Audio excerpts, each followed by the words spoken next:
Bismillahirrahmanirrahim. Assalamualaikum warahmatullahi wabarakatuh. Alhamdulillahirabbil alamin. Hamdan yuwafi ni'amahu wa yukafi'u mazidah. Ya Rabbana lakal hamdu kama yanbaghi li jalali wajhika wa 'azimi sultanik. Allahumma salli ala sayyidina Muhammad wa ala alihi wa sahbihi ajma'in. Amma ba'd. Alhamdulillah, syukur kepada Allah, sahabat-sahabat, dengan limpah kurnia dan izin daripadanya kita dapat lagi bersua pada pagi yang mulia ini. Selawat dan salam ke atas junjungan mulia Nabi Muhammad sallallahu alaihi wasallam, kepada ahli keluarga baginda dan kepada sahabat-sahabat baginda. Alhamdulillah, pagi ini kita masih lagi diberikan hidayah dan petunjuk oleh Allah Ta'ala untuk kita sama-sama menyertai dan mengikuti perkongsian daripada surah An-Nur. Dan mudah-mudahan Allah mengekalkan himmah, Allah mengekalkan semangat ini, Allah mengekalkan keinginan dan keseronokan untuk ke majlis ilmu ini, supaya kita mendapat banyak pedoman dan iktibar, insya-Allah. Saya ucapkan selamat datang kepada Facebook yang bernama Zainun Hadi, Telekung Ana Sofia, ya, dan juga sahabat-sahabat lain yang insya-Allah akan sertai sebentar saja lagi, ya. Sekarang waktu subuh masuk agak lewat, jadi mungkin ada sahabat-sahabat yang masih dalam perjalanan pulang daripada surau, masih lagi bersiap-siap, ya, untuk mengikuti live pada pagi ini. Baik, hari ini kita akan menyambung pengajian wasiat Rasulullah sallallahu alaihi wasallam kepada para wanita. Dan kita sekarang ni sudah menginjak, ya, masuk ke pertengahan bulan Sya'ban, dan insya-Allah kita tak lama lagi akan menyambut Ramadan Karim, Ramadan yang kita harapkan kita dapat sampai kepadanya. Mudah-mudahan Allah memberikan kita peluang untuk bertemu dengan Ramadan pada tahun ini. Sahabat-sahabat sekalian, selain daripada persiapan fizikal, persiapan lauk pauk, persiapan bahan mentah untuk sambut Ramadan, untuk masak sahur, tetapi kita perlu juga menyediakan ilmu dan menyediakan jiwa yang betul untuk kita menghadapi Ramadan, ya. Jadi sekadar peringatan ringkaslah di awalnya. Jadikanlah kita ni sebagai orang yang berasa rindu kepada Ramadan. Bila kata rindu ni, biasanya kalau kita nak sambut tu, kita akan buat persiapan. Macam seorang isteri yang merindui suami yang kerja, ya, bila balik pada kerja jauh lah, ya. Kalau kerja kat pejabat setakat 8 jam tu mungkin tak rindu sangat lah, ya. Kalau kata ada suami yang kerja jauh macam askar, ya, ataupun tentera, kadang-kadang setahun baru balik semula ke rumah, ya, pergi mengikuti misi-misi keluar negara. Jadi bila nak balik tu mesti buat persiapan dengan jamuannya, dengan makanan kegemaran yang dimasak, ya, dengan rumah yang dihias cantik. Sambut kerana ada rindu itu. Begitulah bila kita nak menyambut Ramadan Karim, persiapkanlah jiwa, hati kita dan fizikal untuk menghadapi Ramadan yang dirindui. Mudah-mudahan kita dapat menghadapinya sebaik mungkin pada tahun ini, insya-Allah. Selamat datang kepada FB Ruslan Jamal, ya, dan kepada sahabat lain. Jadi insya-Allah kita akan menyambung kembali kita punya pengajian. Itu muka surat yang ke-16 bagi kitab wasiat Rasulullah sallallahu alaihi wasallam kepada para wanita. Dan tajuk pengisian kita pada hari ini ialah larangan menyambung rambut untuk para wanita. Kadang-kadang, bukan kadang-kadang lah, secara asasnya lah, orang perempuan dia ada perasaan ingin bercantik lah, ya, dari perasaan ingin bercantik dan ingin melakukan usaha supaya diri itu menjadi cantik.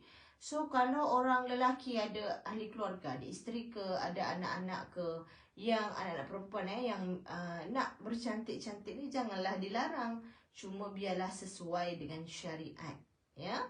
Misal kata di luar rumah janganlah sampai menampakkan aurat, ya, jangan menambah solekan yang terlalu pelbagai di wajah, jangan memakai pakaian yang ketat, jangan menambah-nambahkan perhiasan yang selain, ya, daripada yang dibenarkan syariat.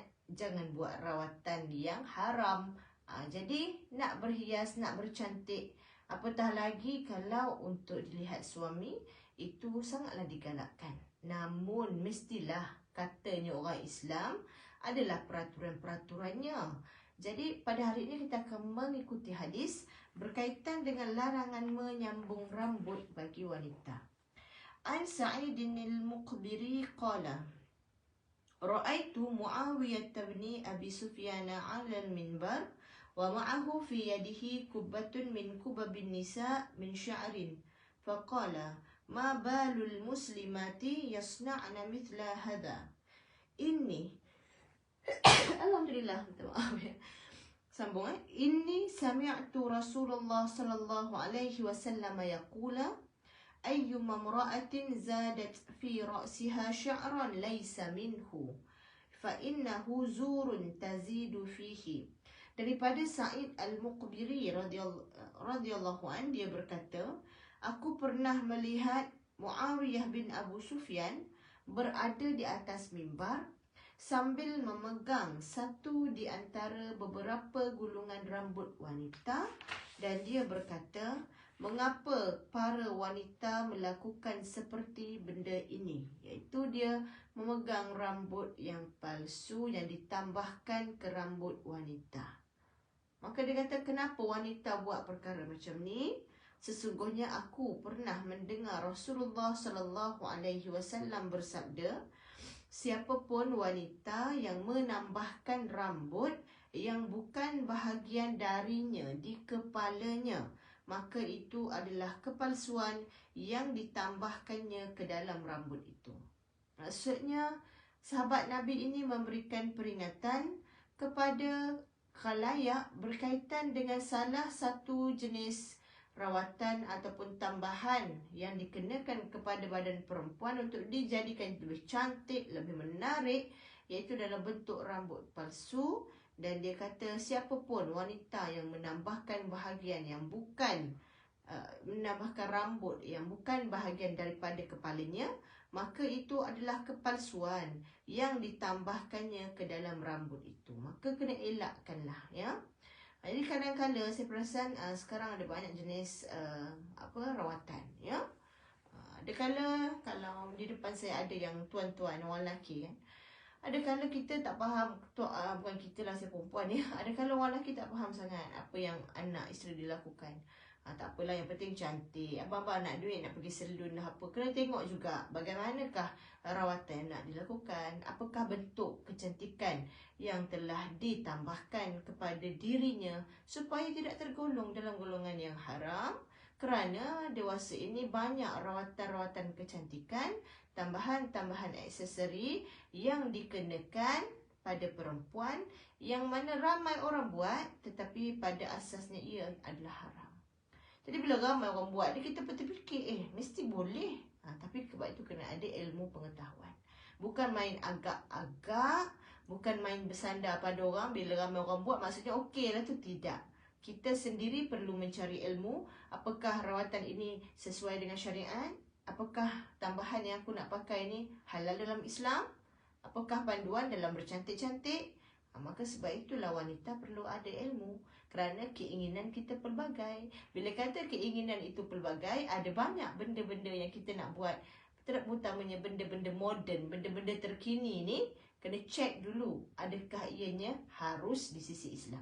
Ya, tahniah kepada FB Puan Evi Syamsuddin Wan Amin Arosmil ya, kerana telah pun menyertai pada pagi ini. Baik. Jadi hadis pada hari ini menyebutkan ya, berkaitan dengan ancaman untuk wanita yang mengenakan cemara ataupun rambut palsu. Ya, rambut palsu sama ada daripada bahagian rambut tu daripada rambut orang. Ya, ada juga yang buat rambut palsu dengan rambut manusia, ataupun ia adalah rambut palsu sintetik, iaitu daripada bahan tiruan. Ya, jadi dua-duanya diharamkan untuk dipakai dengan sengaja, untuk tambah bagi nampak mengurai, bagi nampak lawa lagi. Apatah lagi jika dalam bentuk sanggul yang sengaja ditambahkan untuk memberikan gambaran wanita tersebut berambut panjang, ya. Sementara ramai wanita tidak tahu hal rambut palsu ini bertentangan dengan perintah Nabi SAW. Allah berfirman dalam Al-Quran supaya kita ni mengikut perintah Nabi SAW. Dalam surah An-Nur ayat 63, Allah berfirman yang berbunyi, A'udzubillahi minasyaitonirrajim. فَلْيَحْذَرِ الَّذِينَ يُخَالِفُونَ عَنْ أَمْرِهِ أَنْ تُصِيبَهُمْ فِتْنَةٌ aw yusibahum adzabun alim. Sadaqallahul azim. Bermaksud, maka hendaklah orang-orang yang menyalahi perintahnya, iaitu Allah Ta'ala, dia rasa takut akan ditimpa cubaan atau ditimpa azab yang pedih. Surah An-Nur ayat 63. Kita takut tak akan azab Allah? Bila kita nak buat sesuatu, kita pentingkan syariat atau hawa nafsu. Jadi ada kala itulah timbulnya hujah-hujah, orang lain buat boleh je. Kan? Daripada dulu okey je saya buat. Ya, tak ada pula isu, tak ada pun orang cakap tak boleh. Jadi masalah di sini bukan bermaksud kalau ramai orang buat benda tu betul, tidak. Sebab ramai orang jahil. Jahil ni bermaksud dia tidak tahu. Ya, sebab itulah pentingnya nak tuntut ilmu. Jangan pakai rambut palsu kerana tujuan menambah kecantikan. Tak boleh, ya. Perkataan Sa'id Al-Muqbiri, kubbatun min kubabin nisa, yang dipegang oleh Muawiyah bin Abi Sufyan tadi tu, ialah yang dipegang oleh Abi Sufyan itu ialah sebahagian gulungan rambut yang mana sebahagiannya terjalin dengan sebahagian yang lain. Kalau saya pernah lihat juga kadang-kala ada rambut palsu tu dalam bentuk dandan, ya, dalam bentuk dandan lawa diletak kat tambahan rambut kan. Jadi itu juga dilarang, gulungan rambut. Dan perkataan beliau menambahkan rambut yang bukan daripada bahagian kepalanya, iaitu perkara yang palsu. Jadi ada perempuan ditambah rambut palsu bagi lawa, ya, maka itu adalah sesuatu yang diharamkan kerana ia berbentuk penipuan ataupun kepalsuan. Dan baginda melaknat orang yang menggunakan dan mengenakannya. Jangan pakai rambut palsu. Begitu pula dengan kuku palsu yang ditampal di atas kuku kita yang betul. Ya. Jadi kalau tuan-tuan perasan, kalau perempuan perasan, sekarang ni ramai yang bertudung, yang nampak memang muslimah lah, pakai kuku palsu. Nampak kuku palsu, kita tengok anak-anak perempuan kita yang fasa-fasa tengah nak melawar tu kan. Ya, jadi kuku palsu tu ditampalnya, kan ada yang dilekatkannya, jadi itu juga tidak dibenarkan. Ya. Jadi kalau ada yang pakai kuku palsu, cabut. Kecuali untuk tujuan rawatan. Ada kala orang yang ada masalah kuku, diberikan kuku palsu untuk tujuan rawatan, untuk tujuan menghilangkan mudarat. Itu dibenarkan asalkan bahan yang digunakan itu selamat. Ya, doktor dah sahkan dia selamat. Bukan bahan sembrono sembarangan yang boleh memudaratkan kesihatan. Tapi kalau pakai untuk tujuan kosmetik, maksudnya tujuan saja-saja nak melawar, itu tidak dibenarkan. Jadi ramai dah orang pakai sekarang, ramai yang dijual di Shopee tu berlambak-lambak. Ya, ni pink, ni kala coklat, ni kala merah. Lawa lah, senang cabut je, tapi tidak dibenarkan. Jaga-jaga sebab ramai orang buat. Dan saya pernah juga lah up satu video pendek tentang hukum ini, ya. Baik. Dan daripada Aisyah radhiyallahu anha, kisah pada zaman itu ada seorang gadis daripada kalangan Ansar hendak menikah. Ya, dan dia berada dalam keadaan yang sakit sehingga ada sebahagian rambut dia gugur. Lalu mereka nak sambung rambut tu, nak jalin, nak jalin rambut itu. Maka mereka tanya Nabi, boleh tak kita jalin rambut dia dengan rambut palsu? Maka Nabi menjawab, Allah melaknat wanita yang menyambung rambutnya dan wanita yang meminta agar rambutnya disambung. Jadi yang nak buat rawatan kecantikan dan yang membuat rawatan kecantikan, dua-dua kena celik ilmu agama supaya tak terbuat benda yang haram. Saya nak tambah sikit, ya. Ada zaman sekarang pelbagai teknologi. Ada yang macam dia kata bukan tatu tapi dia tulis nama dekat sini, ataupun dia sulam bedak, kita panggil, dia tampal satu lapisan bedak bagi muka tu nampak comel je kan, ya. Bagi muka nampak putih berkilat. Jadi rawatan-rawatan muka dekat spa, walaupun nama dia spa muslimah, kena tengok juga tuan-puan sekalian, ya. Ada yang sebenarnya rawatan tu menghalang wuduk. Sebab dia letakkan bahan untuk menutupi lapisan kulit supaya nampak lawa tu. Ada yang tahan dalam bulan, ada yang tahan dalam tahun. Jadi kena tengok, sebabnya barangkali nama je spa muslimah tetapi ada juga rawatan yang tidak menepati syariat. Jadi kita janganlah nak berharap hanya kepada pusat rawatan. Kita sendiri kena ambil tahu sebab kita bertanggungjawab. Pusat rawatan tu pun dapatlah sahamnya juga ya. Kalau dia claim rawatan dia semua patuh syariah, rawatannya untuk muslimah. Tapi kalau rawatan ataupun prosedur kecantikan tersebut tidak menepati syariat, kita pula tak kisah buat je lah. Ya, kita pula tengok orang buat, kita pun rasa halal kot. Jadi kita tak ambil tahu langsung, tidak cari ilmu dulu, maka kita juga boleh mendapat dosa. Ya, kerana kita tidak berusaha menambahkan ilmu. Maka sebab itu nak buat rawatan kecantikan, jaga-jaga, clarify ataupun verify dulu apakah rawatan yang kita ambil itu patuh syariah. Ya, ada juga yang sulam bedak. Zaman sekarang sulam bedak tu ada juga yang jenis tampal pada wajah, dia jalin-jalin dia lawa macam seolah-olah macam topeng ataupun tatu lah. Ya, cuma dia tak adalah tahan sepanjang hidup. Dia tahan dalam setahun, dalam 2 tahun macam tu. Ya. Jadi jaga-jagalah. Al-wasilah tadi. Apa maksud al-wasilah? Orang yang menyambung rambut, iaitu wanita yang suka menyambung rambut dengan rambut yang lain, sama ada rambut itu rambut dia sendiri ataupun rambut orang lain. Maksudnya yang dah dijadikan rambut palsu tu nak disambungkan, itu tak boleh. Al-mustausilah iaitu wanita yang menyuruh orang lain menyambung rambutnya. Jadi jangan suruh orang, dan orang yang tukang sambung itu juga boleh mendapat dosa kalau dilakukannya. Imam An-Nawawi rahimahullah mengatakan, dalam hadis ini terkandung pengertian bahawa menyambung rambut termasuk maksiat yang besar kerana disertakan dengan laknat bagi orang yang melakukannya. Di dalamnya juga terkandung pengertian bahawa orang yang membantu orang lain menyambung rambut juga membantu hal haram dan dia dapat juga dosa, sebagaimana orang yang membantu buat benda baik, dia juga boleh dapat pahala.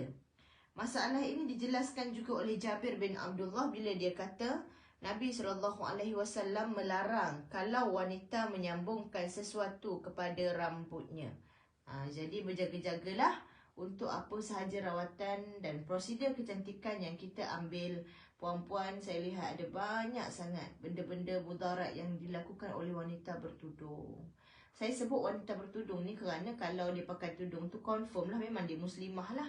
Dan dia faham agama lah, sebab tu dia tutup aurat. Tapi kukunya ditambah dengan kuku palsu. Ada kala dia pakai tudung tetapi dia tambahkan aksesori sehingga nampak aurat. Kadang dia pakai tudung dia pakai subang, dia selak sikit tudung bagi nampak subang. Pakai tudung tetapi nampak leher. Jadi semua ni kita baikilah. Kita bukan condemn, kita bukan nak menghakimi, tetapi benda yang kita rasa Allah dah comel dah pakai tudung, tapi ada juga buat benda haram kerana kejahilan, kerana terikut-ikut dengan kawan. Jadi teguhkanlah kita punya pendirian sebagai muslimah, nak melawan, nak bercantik, jangan sampai buat benda yang haram. Kerana innallah la yanzuru ila suwarikum wa amwalikum walakin yanzuru ila qulubikum wa a'malikum. Yang bermaksud, sesungguhnya Allah tidak memandang kepada gambaran kamu, rupa paras kamu dan harta benda kamu. Walakin, tetapi Allah itu memandang kepada hati kamu dan amalan-amalan kamu. Jadi kita jangan gadaikan prinsip untuk beramal dengan amal-amal yang baik. Jangan gadaikan prinsip kita sebagai Muslim semata-mata untuk kecantikan wajah dan tubuh badan. InsyaAllah ya. Mudah-mudahan Allah beri kita kekuatan dan petunjuk.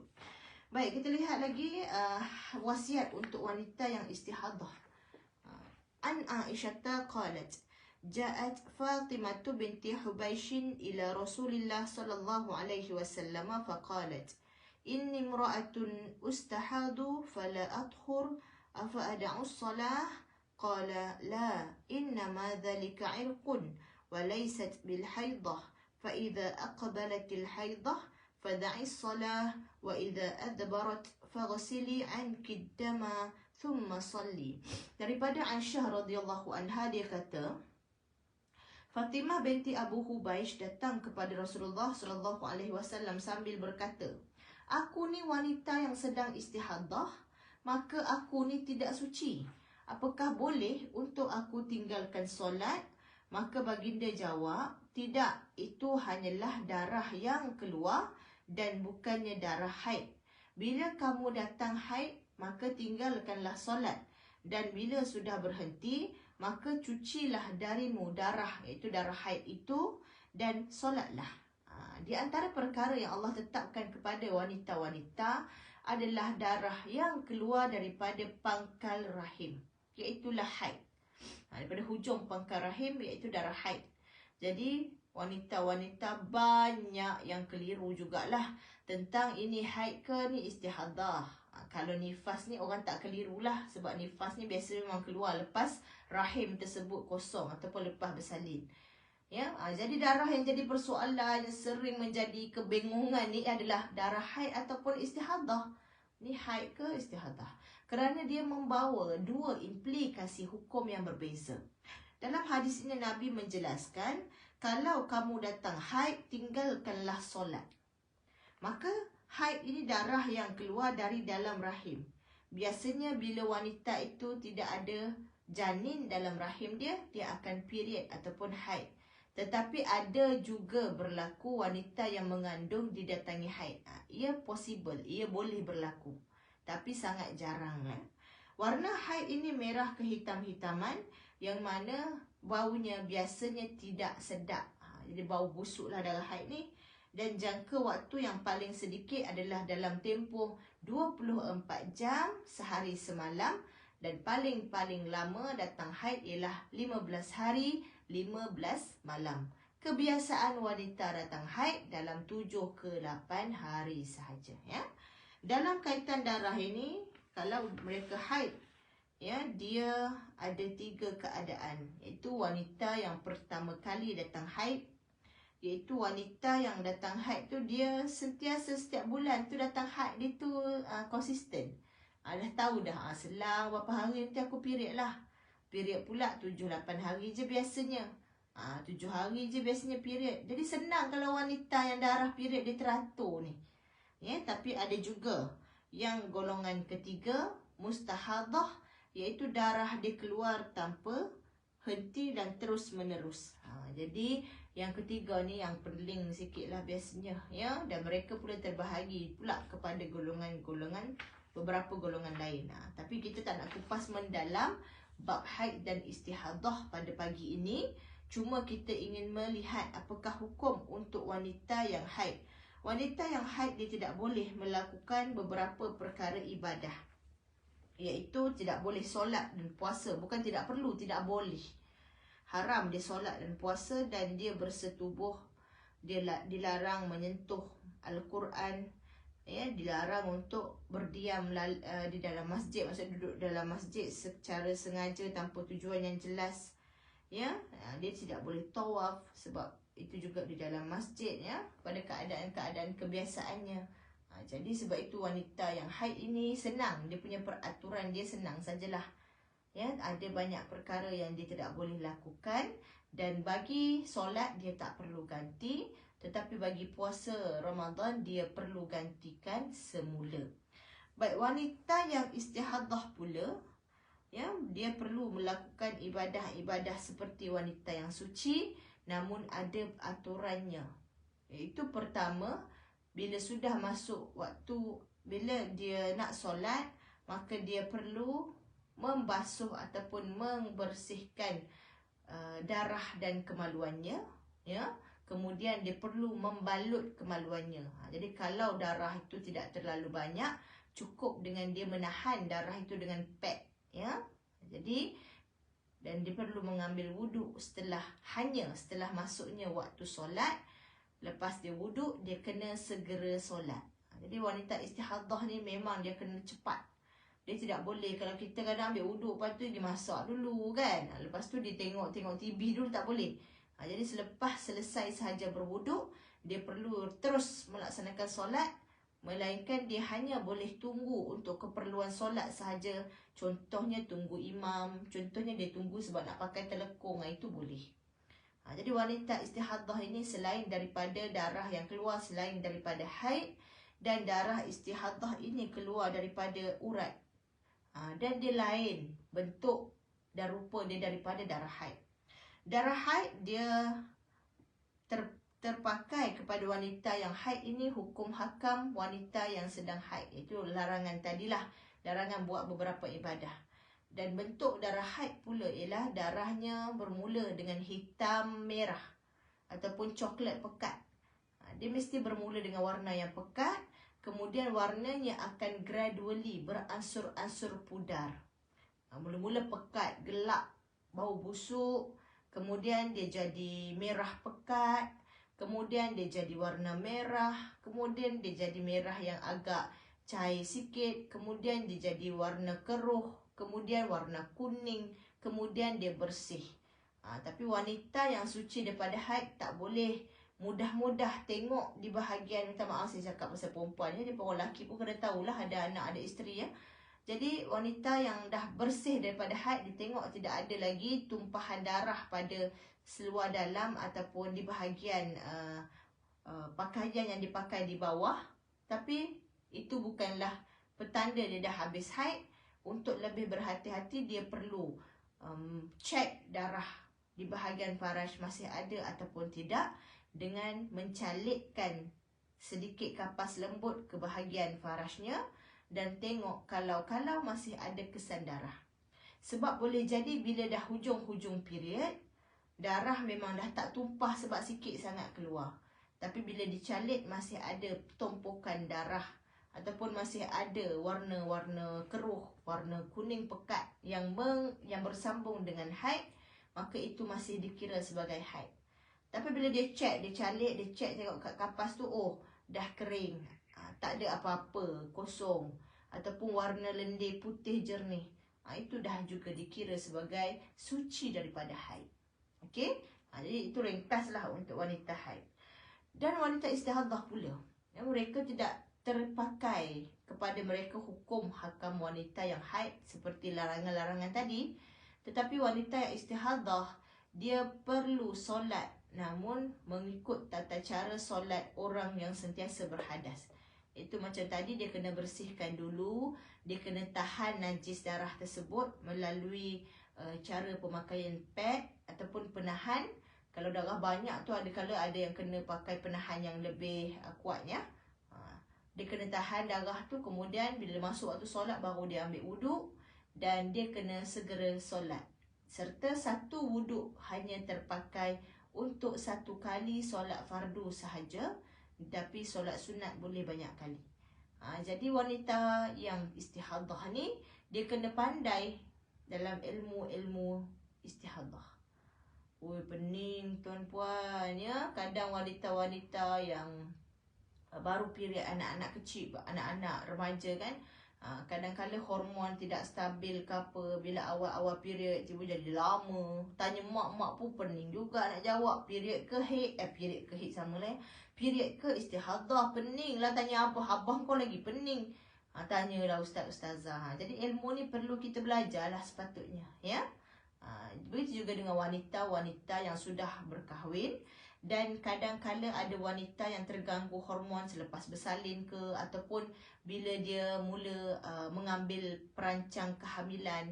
Jadi kadang-kadang dia memberi kesan kepada kedatangan haid. Ada yang menjadi panjang masanya, ada yang darah dia keluar tak henti-henti, ada yang tersekat-sekat. Jadi kita sendirilah kena tuntut ilmu berkaitan dengan darah wanita, kerana ia termasuk dalam fardu ain. Jadi bukan benda remeh lah.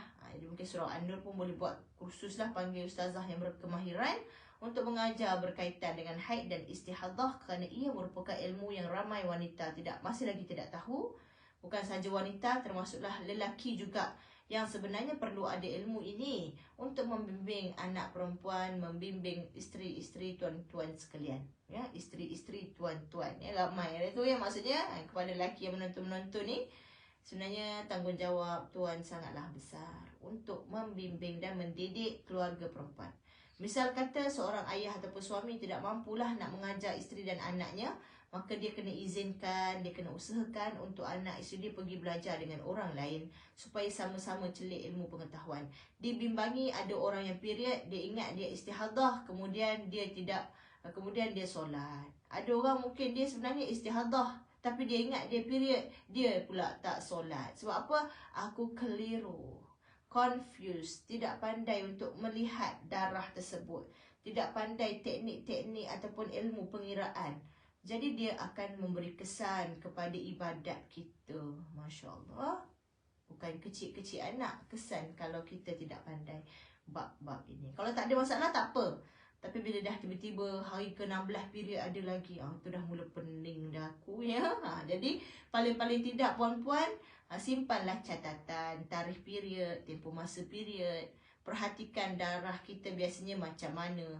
Supaya kalau misal kata berlaku yang luar biasa sikit pada kebiasaan, kita tahu nak jawab bila start, bila habis. Ni kadang-kadang nak tanya ustaz-ustazah pun, bila dia tanya bila berapa bulan start, entahlah, tak ingat lah pula. Dia nak kira macam mana? Dia nak tolong bagi hukum macam mana? Sebab yang empunya sendiri pun tidak faham bagaimana keluar darahnya. Jadi itulah sedikit bebelan saya berkaitan dengan wanita istihadah. Tapi hadisnya ringkas sajalah, ya, wanita yang istihadah dia tidak perlu meninggalkan ibadah seperti yang wanita haid perlu tinggalkan. Dia perlu teruskan, namun ada tata cara yang perlu dilakukan sebelum dia solat. Dan yang terakhir, nifas pula, darah yang keluar secara langsung daripada wanita selepas dia bersalin. Jadi orang yang nifas ni dia mesti digelar darah nifas tu kalau setelah kosongnya rahim. Sama ada bersalin secara normal ataupun pembedahan. Sama ada dia bersalin, anak tu keluar dengan secara sempurna ataupun dengan keguguran. Kalau dia keguguran tetapi doktor masahkan dalam rahim tu memang dah permulaan janin, maka darah yang keluar selepas rahim dia kosong, habis gugur tu juga ialah digelar darah nifas. Ya, jadi darah nifas ni, orang yang sedang nifas, dia juga hukumnya sama seperti wanita yang sedang haid, tapi masa dia lebih panjang. Sekurang-kurang masa nifas adalah 1 lahzah, 1 saat, 1 detik, dan paling panjang menurut mazhab Syafi'i, darah nifas ni dia boleh keluar sehingga ke 60 hari maksimum. Jadi kena tahu jugalah, ya, sama ada kita ni kalau setelah melahirkan anak tu, kalau darah keluar terus menerus sehingga 60 hari dan kurang daripada itu adalah nifas. Tapi misal kata darah tu keluar dalam 30 hari, kemudian dia berhentinya pula dalam 20 hari stop, lepas tu keluar semula. Kalau selang masa dia keluar darah itu lebih daripada 15 hari, darah yang keluar selepas itu dah digelar sebagai darah haid, bukan lagi nifas. Walaupun masih dalam tempoh 60 hari, kerana selang berhenti darah tersebut ialah lebih daripada 15 hari. Kalau dengar direct macam ni mungkin agak kepeningan lah. Dia kena catat, dia kena tulis, ya, supaya lebih faham. Itu sekadar asas sahajalah. Dia orang yang haid, orang yang nifas dan haid ini, dia tidak boleh puasa, dia tidak boleh solat sehingga darahnya terhenti, ya. Jadi itulah sebuah sedikit panduan berkaitan dengan wanita. Pertama tadi, wanita dilarang untuk menyambung rambutnya, ya. Jadi siapa-siapa yang nak buat rawatan ataupun yang sama ada sambung rambut kekal, sambung rambut secara kepit-kepit saja pun, itu kena tengok jugalah. Pastikan rawatan kecantikan yang kita terima tu mestilah patuh syariah dan dipastikan selamat. Dia kalau patuh syariah, rawatan tu dibenarkan, tapi guna bahan yang tak selamat juga tak boleh kerana ia mudarat. Ya, itu pertama tadi kita dah belajar. Kalau yang masih belum ikuti, boleh tengok balik live lepas ni, ada awal-awal tadi kita sebut. Dan yang kedua tadi berkaitan wanita istihadah. Kalau wanita istihadah, mesti dia melakukan ibadah seperti yang wanita suci perlu buat. Cuma adalah aturan-aturannya, iaitu dari sudut kesucian dia kena bersihkan, dan dia mesti menyegerakan ibadah setelah dia selesai berwuduk, ya. Jadi saya rasa sampai di sini sahajalah. Tuan-puan sekalian, saya ucapkan terima kasih kepada semua di atas sokongan dan komitmen yang diberikan untuk menjayakan kuliah subuh oleh surah An-Nur ini yang istiqamah. Jadi saya doakan semoga kita sama-sama diberikan Allah peluang untuk bersama lagi dalam majlis ilmu pada masa akan datang. Dan Allah izinkan kita untuk masuk ke Madrasah Ramadan pada tahun ini, insya-Allah. Siapa nak infak dana untuk aktiviti ataupun kuliah ilmu, boleh tengok nombor akaun Islam yang tertera di ruangan komen bagi memastikan surah An-Nur boleh terus-menerus melangsungkan program-program dakwah sebegini. Jadi saya ucapkan terima kasih kepada semua. Mohon maaf jika ada sebarang keterlanjuran dalam kata-kata. Sekian, wabillahi taufiq wal hidayah. Assalamualaikum warahmatullahi wabarakatuh. Dan terima kasih sekali lagi kepada semua.